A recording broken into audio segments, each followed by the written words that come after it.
ప్రతి ఎన్నికల్లో నియోజకవర్గం మారుస్తారు అని పేరున్న వైసీపీ మాజీ మంత్రి ఆదిమూలపు సురేష్ తిరిగి సెగ్మెంట్ మారేందుకు కసరత్తు మొదలుపెట్టారన్న ప్రచారం జరుగుతోంది. గతంలో గెలుపొందిన ఎర్రగొండపాలెం నియోజకవర్గానికి తిరిగి వెళ్లేందుకు ఆయన తెర వెనుక రాజకీయాలు మొదలెట్టారట. ఇందులో భాగంగానే సొంత పార్టీ ఎమ్మెల్యేలకు పొగపెట్టే పనిలో పడ్డారట. పార్టీ అధికారం కోల్పోయినా తన రాజకీయ భవిష్యత్తు కోసం ఆ మాజీ మంత్రి పార్టీ ప్రయోజనాలను కూడా పణంగా పెట్టాలని చూస్తున్నారట. ఇంతకీ ఆదిమూలపు స్కెచ్ ఏంటి?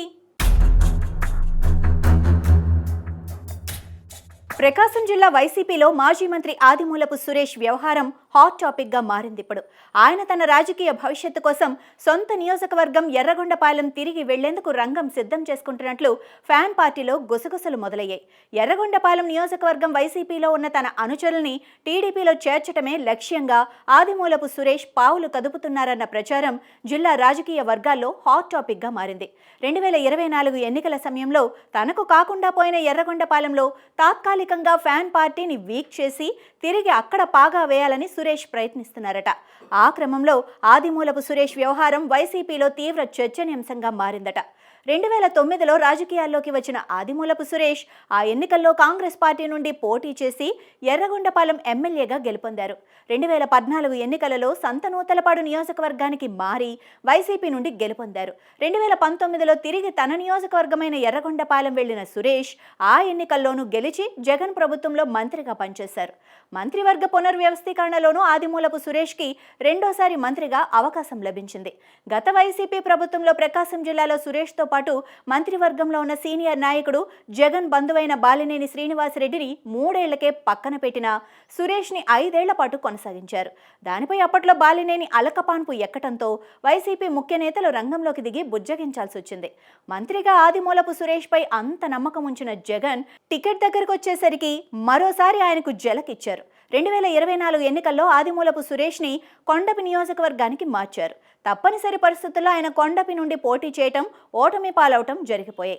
అయితే కొండపిలో పోటీ చేసిన ఆదిమూలపు సురేష్ ఓటమి చెందగా ఆయన సిట్టింగ్ స్థానమైన ఎర్రగొండపాలెంలో పోటీ చేసిన తాటిపర్తి చంద్రశేఖర్ కూటమి హవాలోనూ వైసీపీ ఎమ్మెల్యేగా గెలుపొందారు. దీంతో మాజీ మంత్రి ఆదిమూలపు మనస్తాపం చెందారన్న టాక్ నడుస్తోందట. కొండపి నియోజకవర్గంలో ఎన్నికల వేళ పార్టీ కార్యాలయాల కోసం తీసుకున్న ఇల్లు కూడా ఖాళీ చేశారట. ఆదిమూలపు సురేష్ తిరిగి ఎర్రగొండపాలెంకి షిఫ్ట్ అవ్వాలని చూస్తున్నా సిట్టింగ్ ఎమ్మెల్యే తాటిపర్తి చంద్రశేఖర్ అడ్డంకిగా మారారన్న చర్చ నియోజకవర్గంలో నడుస్తోంది.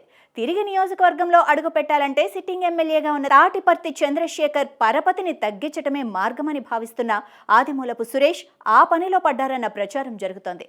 అందులో భాగంగానే ఎర్రగొండపాలెంలో తన ముఖ్య అనుచరులుగా ఉన్నవారిని తెరచాటు రాజకీయం నడిపి సైకిల్ ఎక్కిస్తున్నారన్న టాక్ నడుస్తోంది. ఇటీవల త్రిపురాంతకం ఎంపీపీ స్థానానికి పుల్లల చెరువు వైఎస్ ఎంపీపీ అభ్యర్థుల ఎంపిక విషయంలోనూ ఆదిమూలపు సురేష్ ఎమ్మెల్యే తాటిపర్తి చంద్రశేఖర్కి వ్యతిరేకంగా తన అనుచరులతో కలిసి తెరచాటు రాజకీయం నడిపారని ప్రచారం జరుగుతోంది. ఎర్రగొండపాలెంలో ఆదిమూలపు సురేష్ స్కెచ్ తెలుసుకున్న ఫ్యాన్ పార్టీ పెద్దలు ఇప్పటికే ఆయన పిలిచి మందలించారని అంటున్నారు.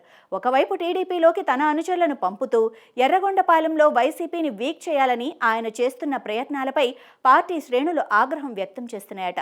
ఇప్పటికే ఆదిమూలపు సురేష్ వైసీపీని వీడి టీడీపీలో చేరుతున్నారన్న ప్రచారం ఎర్రగొండపాలెంలో గొప్పమంటోంది. ఈ నేపథ్యంలో ముందస్తుగా తన అనుచరుల్ని సురేష్ వైసీపీ నుండి టీడీపీలో చేరుస్తున్నారన్న ప్రచారం జరుగుతోంది. అయితే నియోజకవర్గంలో జరుగుతున్న పరిణామాలతో తనకు సంబంధం లేదని ఆదిమూలపు సురేష్ పార్టీ పెద్దలకు వివరణిస్తున్నా సురేష్పై మాత్రం రోజురోజుకి ప్రచారం పెరుగుతుందే తప్ప తగ్గటం లేదు. ఎర్రగొండపాలెం ఎమ్మెల్యే తాటిపర్తి చంద్రశేఖర్ని వీక్ చేసి పార్టీ బాధ్యతలు చేపట్టాలన్న వ్యూహంలో ఆదిమూలపు సురేష్ ఉన్నారని అంటున్నారు. మరి 2029 ఎన్నికల నాటికి ఆయన అక్కడకు షిఫ్ట్ అవ్వగలరా? పరిస్థితి అటు ఇటు అయితే ఎర్రగొండపాలెం కోసం తహతహలాడుతున్న ఆదిమూలపు సురేష్ తన పొలిటికల్ ఫ్యూచర్ ఎలా ఉంటుందో చూడాలి.